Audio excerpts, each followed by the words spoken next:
Hello everyone, my name's Andy Haldane and I'm currently here working in government on all issues around levelling up. Many of you will have come across me, I think, previously when I was at the Bank of England as the chief economist.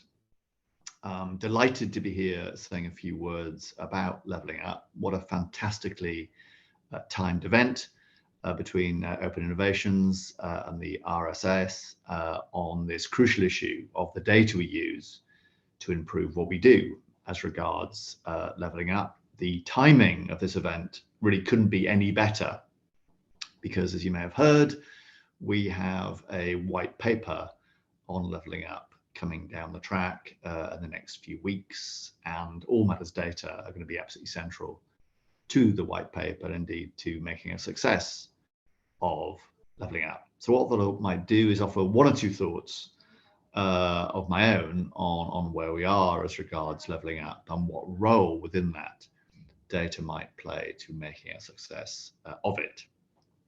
So to start with something I think you all know, but just to reinforce, which is to say that levelling up is one of, if not the signature issue of this government, and indeed is one of the signature issues, I think, for the whole country.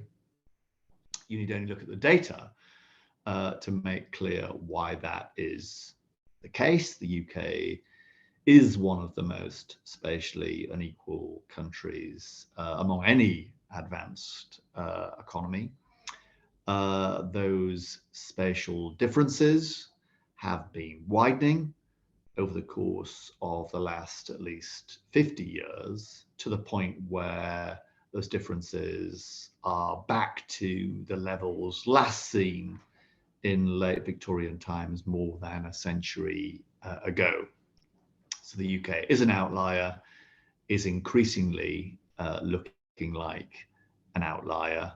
And the forces driving those differences are market forces, the forces of agglomeration, which are becoming, if anything, increasingly potent over time. And so potent and so powerful are those forces of agglomeration that you need an effective spatial policy, an effective levelling up policy, if you are to close those differences over time.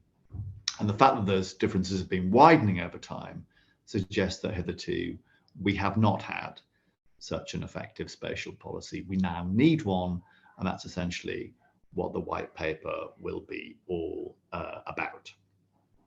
And to be clear, I think the size of the prize here, if we get levelling up right, is very considerable. This is about unlocking potential right across the UK. That is to say, this is a strategy of not how we reslice the pie. This is not robbing London to pay Liverpool.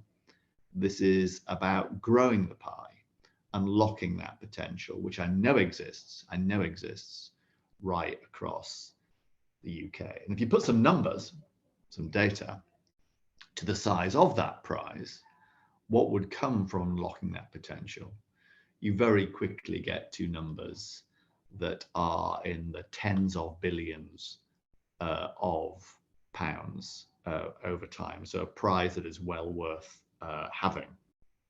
So the question then becomes, how is that prize to be unlocked? What needs to happen? Well, one thing that clearly does need to happen, first and foremost, is for us to understand our economic geography. Now in the UK, that geography, economic geography, is very rich and very complex. It's not just about the economic outcomes, like jobs and incomes. It's also about social outcomes in places, and indeed about health outcomes in places. So if you're telling the full story of the map of the UK, you need to blend together those economic, those financial, those social, and those health-related factors. And it's also a distinguishing feature of the UK's map that often its geography is hyperlocal.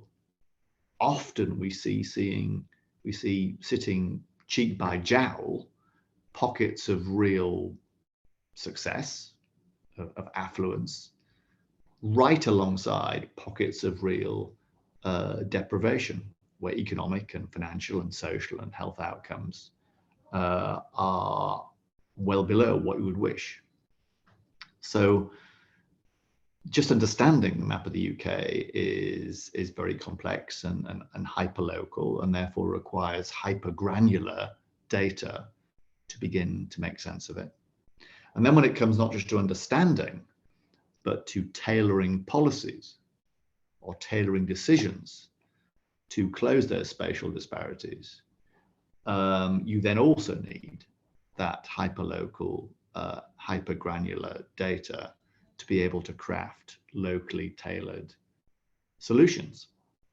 And the potential users of those data are many and various. Of course, it includes central government and the many and various arms of policy, but it also includes, crucially, and indeed increasingly, local leaders. Ultimately, as we follow the path of greater devolution, it will be those local leaders that will be empowered to make those local decisions based ideally on local data. It includes the research community. You know, I very much want us to activate and catalyze a great deal more research on what works by way of spatial policies, to learn from our experience, to learn from experimentation about which interventions work and why, and as importantly, which do not. And a final user group I think that we need to empower with data are the general public.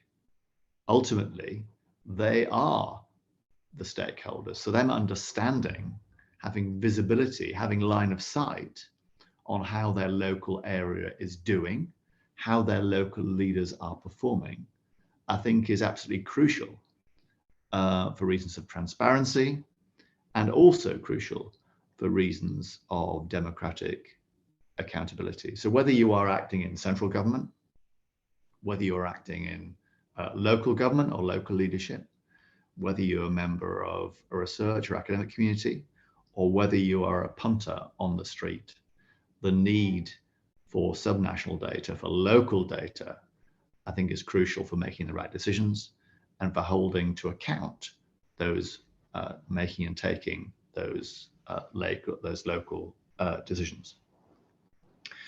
When it comes to, however, that local data, that subnational data, as everyone at today's event knows, we do not start where we wish to start.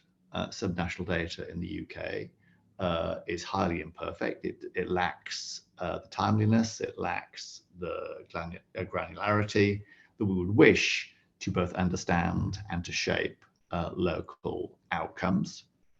We must therefore do better, and today's event, of course, is part of beginning to do a better job.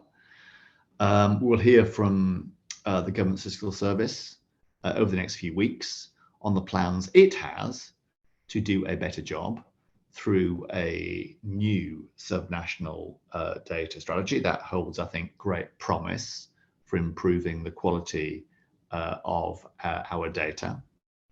But it's absolutely crucial, I think, that government effort is supplemented by efforts in the research community and in the private sector, and more broadly, to fuse together not just government data and admin data, but commercial data too, to get as full and complete a map of the UK's economic geography as possible. Let me give you just one example of why we remain not at base camp, but very much in the foothills data-wise at the subnational level. And the example I give you is how government itself spends its money. Because truth be told, right now, we do not have a very good map spatially of how government spends its money around the country along some dimensions. For example, some categories of government R&D spending, we do have a reasonable picture of the geographic spread. But across many more of the other arms of government policy, we simply currently do not have as good a picture as we would need to understand where government is spending its money and where its activity is concentrated. And that needs plainly to change. You cannot run an effective spatial policy if you don't have effective spatial data on how your money currently is being spent. And of course, once you have the data, you can do lots of fancy pants things with it to bring it to life, including interactive maps and dashboards and data visualizations of various types. And I think those also hold huge promise for improving both our understanding of the UK's economic map and, crucially, then using that as the basis for improved decision making about how we reshape that map in a way consistent with leveling up. I've been really struck, for example, by things like the Opportunity Atlas that Raj Shetty in the US has put together as a way of understanding the geography of the US and what it means for individual people's outcomes and lived experiences generationally over time. Currently in the UK, we are a million miles away from having something as longitudinal and granular as Chetty's Opportunity Atlas. But in the fullness of time, I think events like this could hold the prospect of us having something that could meet the needs of that atlas. So with that, let me just say how much I'm looking forward to today's event. I think it holds both this event and the program I know you have planned after this over the next few months, I think holds out real hope of us being able to make a great leap forward when it comes to data on the UK's economic geography. And in that way, that foundation is then, stone is then laid for making a success of levelling up itself. Thank you all for listening and look forward to the conversations during the rest of today. Thank you.